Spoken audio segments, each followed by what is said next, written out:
शहीद भगतसिंगाची पुण्यतिथी 23 मार्चला आहे. शहीद भगतसिंगांनी सेफ्टी बिल आणि इंडस्ट्रियल डिस्प्यूट ॲक्ट विरोधात ब्रिटिशांनी जो कायदा आणण्याचा प्रयत्न केला त्याच्या विरोधात 8 एप्रिल 1929 रोजी लोकसभेमध्ये त्यांनी बॉम्ब फेकला आणि सरकारच्या स्वाधीन झाले. ते भान हिंसात्मक नव्हतं, फक्त लोकांचा आवाज, श्रमिकांचा आवाज, जनतेचा आवाज ब्रिटिश सरकारच्या कानावर पोचावं म्हणून हे केलेला प्रयोग होता. त्याच्यामुळं कुणी जखमी झाले नाही, कुणाला इजा झालं नाही, पण पूर्ण देशभर या संबंधीची प्रतिक्रिया उमटली. त्याला अनुसरूनच देशामध्ये मोदी साहेबांनी 29 कामगार कायद्याचं 4 कामगार कायद्यामध्ये रूपांतर केलं. कैक वर्षापासून रक्त सांडून तुरुंगामध्ये जाऊन हक्करजाचा कायदा असेल, किमान वेतनाचा कायदा असेल, असे 44 कायदे निर्माण करायला कामगार चळवळीनं भाग पाडलं. परंतु मोदी साहेबांनी त्या कोरोनाच्या आड पार्लमेंटमध्ये 4 कायद्यात रूपांतर करून या देशातील संघटित असंघटित कामगारांना गुलाम करण्याचा प्रयत्न चालवलेला आहे. अक्षरशः वेठबिगार होणार, त्यांना कामाशिवाय कसलाही मोबदला मिळणार नाही.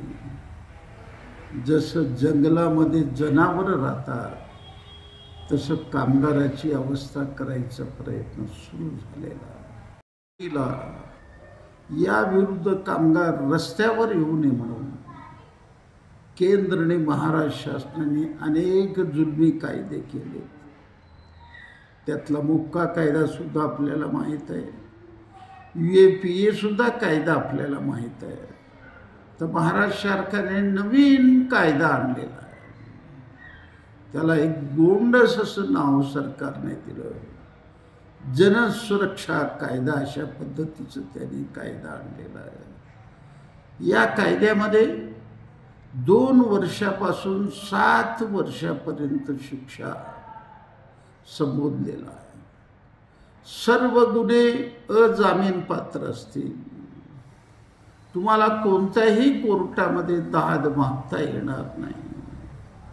तुमचे कुटुंबीय, तुमचे कच्चे बच्चे, तुमची संपत्ती, तुमचं घर जप्त करण्याचा सुद्धा अधिकार सरकारने आपल्याकडे घेतलेला आहे. तुम्हाला उपोषण करण्याचा, सत्याग्रह करण्याचा, मोर्चा काढण्याचा, संप करण्याचा, सरकार विरुद्ध केवळ शिष्टमंडळाच्या स्वरूपात तक्रार मांडणं सुद्धा प्रतिबंध करण्यात आलेला आहे. पूर्णपणे पोलीस राज निर्माण करण्याचा प्रयत्न सरकारचा चालू आहे.